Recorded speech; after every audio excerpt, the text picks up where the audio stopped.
Olá, você está no canal Um Conto por um Ponto. Eu te convido a curtir, a comentar, a compartilhar e se inscrever no nosso canal. Minha irmã Bianca e eu nascemos e crescemos na periferia de São Paulo, filhas de uma mãe solteira que trabalhava incansavelmente. A gente sempre enfrentou não apenas as dificuldades financeiras, mas também os desafios sociais que vieram com a nossa realidade. A Bianca, desde pequena, sonhava em se tornar médica para fazer a diferença direta e positiva na vida das pessoas. Contudo, a dureza do nosso dia a dia e as constantes necessidades de trabalhar para contribuir com as despesas da casa fizeram com que esse sonho parecesse cada vez mais distante. E mesmo com todas as dificuldades, a Bianca sempre foi uma aluna muito dedicada. E quando ela terminou o ensino médio, decidiu que iria estudar para o vestibular de medicina. A minha irmã, durante o dia, trabalhava em um mercadinho do bairro e à noite ia estudar em uma lan house. O rapaz da lan house gostava dela e a Bianca, esperta como era, aproveitou a simpatia para usar a internet de graça para estudar. No entanto, a situação em casa começou a se agravar quando a mamãe começou a apresentar sintomas preocupantes e, após exames, foi diagnosticada com diabetes tipo 2. E com a saúde da mamãe cada vez mais delicada e a necessidade de controlar a doença, a Bianca teve que assumir outras responsabilidades em casa. E a pressão de cuidar de mim, da mamãe e das despesas somadas às suas obrigações de trabalho e estudo estavam deixando a minha irmã completamente esgotada. A mamãe, vendo o estresse da Bianca, sugeriu que ela esquecesse as contas e as preocupações e se concentrasse só apenas nos estudos. Mas a minha irmã explicou que não podia simplesmente ignorar as contas, pois elas estavam lá, e prometeu que tudo daria certo. E pediu à mamãe que se preocupasse apenas em cuidar da saúde, evitando comidas gordurosas e doces. E sabe, cada momento que ela conseguia dedicar aos estudos era uma vitória pequena, mas significativa. E apesar de toda a exaustão, a força de vontade da Bianca a mantinha firme, provando que, mesmo diante das maiores dificuldades, a dedicação e o esforço poderiam abrir portas e criar novas oportunidades. E olha que coisa aconteceu com a gente.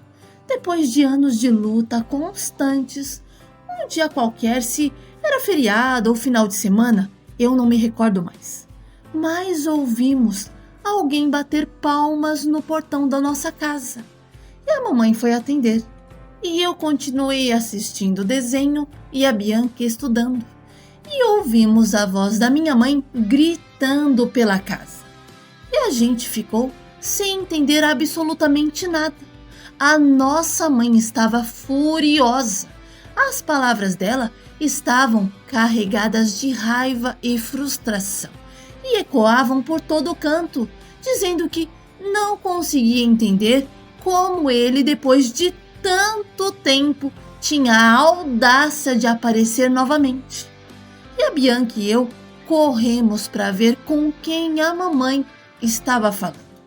E vimos o nosso pai bem na nossa frente. E quando ele nos viu, ele veio em nossa direção, dizendo que estava morrendo de saudades e queria fazer de tudo para recuperar o tempo perdido.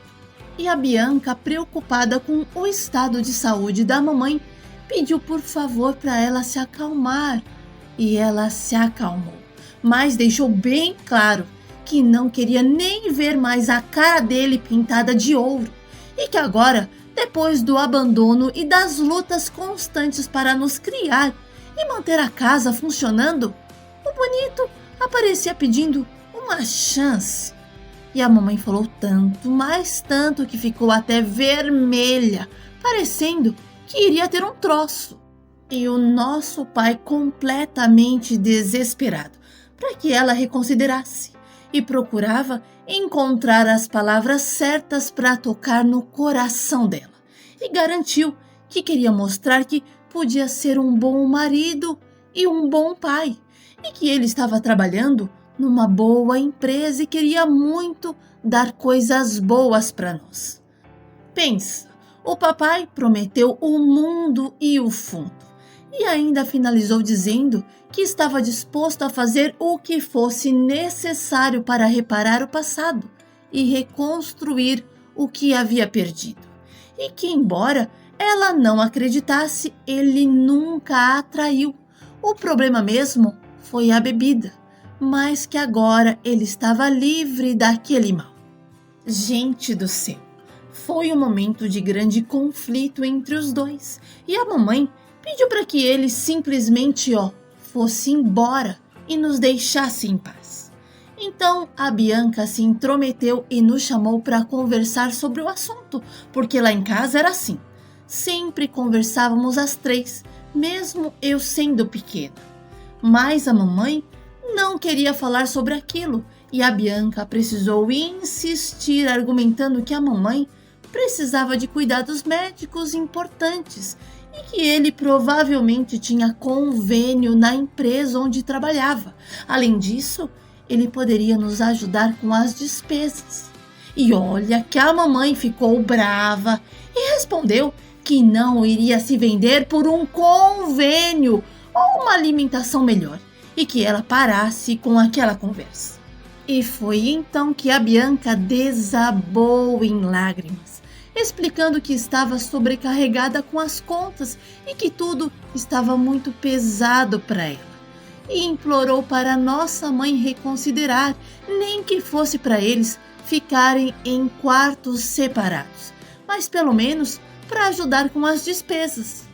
O choro desesperado da minha irmã fez com que o papai se aproximasse e perguntasse o que estava acontecendo. E a Bianca, ainda em lágrimas, contou a nossa situação, a doença da mamãe, os cuidados que ela precisava ter com a alimentação. E o meu pai se sentiu tão mexido que até chorou, e a gente viu algo mudar no olhar dele. O meu pai começou a falar do tamanho do erro que havia cometido em nos abandonar e sobre o impacto devastador da sua ausência. Era como se cada palavra que a minha irmã pronunciava estivesse finalmente penetrando em sua consciência. As falas da Bianca mexeram de verdade com o meu pai. E então ele fez uma oferta sincera. Ele estava disposto a ajudar, independentemente do que a minha mãe decidisse sobre o futuro deles. E ele se comprometeu a fazer o possível e o impossível para nos ajudar, mesmo que a mamãe não o quisesse mais vê-lo como companheiro. Ele se sentia na responsabilidade de reparar de alguma forma o que havia quebrado. E a sua determinação em ajudar, mesmo sem reatar o relacionamento, mostrava um desejo profundo de se reconciliar com o passado e assumir a responsabilidade pelos erros.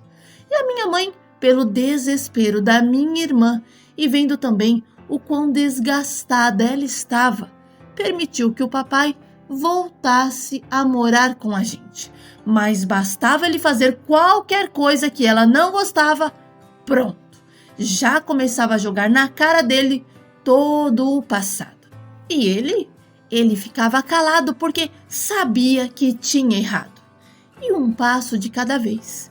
Mesmo que pequeno, ele tentava tocar no coração da mamãe novamente, mostrando que, mesmo depois do erro de nos deixar, havia espaço para um novo começo, não como marido, mas como pai e parte da família.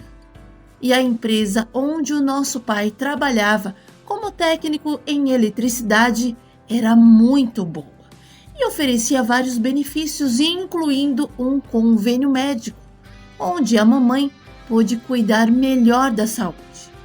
O meu pai assumiu as responsabilidades da casa, aliviando a Bianca das preocupações financeiras e permitindo que ela se concentrasse apenas em seus estudos. Ele queria que ela realizasse aquele sonho de se tornar médica. E eu me lembro quando finalmente chegou o dia em que a minha irmã foi aprovada no vestibular. E ela se ajoelhou no chão e agradeceu a Deus em lágrimas porque tinha conseguido alcançar o seu sonho. A Bianca merecia tudo aquilo que estava acontecendo na vida dela. O esforço e o sacrifício estavam dando frutos e a gente vibrou com ela. E com o resultado do vestibular em mãos, ela começou a se preparar para o curso que sempre quis. Um sonho que ela havia alimentado por tanto tempo. E eu a vi mergulhar nos estudos com um entusiasmo renovado, a cada dia mais determinada a fazer o que amava.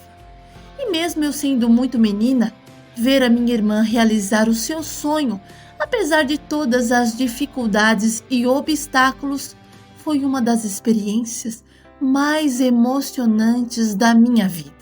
A Bianca estava conseguindo provar que todos nós, com determinação e trabalho árduo, era possível transformar sonhos em realidade.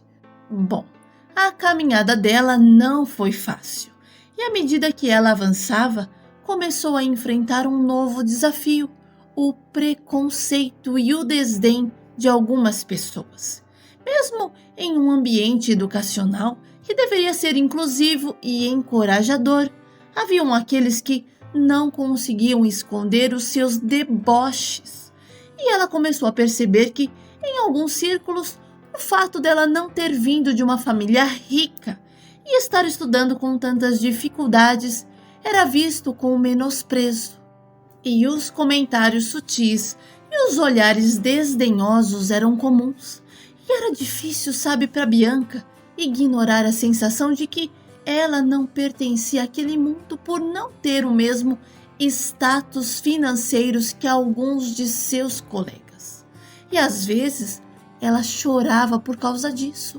Mas a mamãe, no entanto, dizia que aquelas dificuldades eram pequenas diante de tudo o que ela já havia enfrentado e aconselhava Bianca a não se preocupar com os opositores, e sim a manter o foco em seu sonho. E nesse período, os meus pais acabaram reatando o casamento e a nossa família voltou a caminhar unida. E nós mudamos para um novo bairro. E a Bianca começou a namorar o rapaz da Lan House, que era completamente apaixonado por ela. E faltando poucos meses para ela concluir a faculdade de medicina, infelizmente, o inesperado aconteceu. A minha irmã contraiu a Covid-19. A doença que já havia levado tantas vidas chegou de forma implacável. E apesar de toda a força e a resistência que sempre demonstrou, o seu corpo não conseguiu vencer aquela última batalha. E a partida da Bianca foi um golpe devastador para todos nós. Perder alguém tão cheia de vida, com tantos sonhos por realizar, trouxe um sofrimento indescritível. A ausência dela deixou um vazio que jamais será preenchido, mas a sua memória permanece viva em cada um de nós. A dor da perda nunca se dissipou completamente, mas o orgulho que sentimos por ela e por tudo que ela conquistou nos dá força para continuar. A história da minha irmã não é uma de tristeza, mas de profunda inspiração. Ela nos ensinou o verdadeiro significado de persistência e coragem, e isso será lembrado com amor para todo o sempre.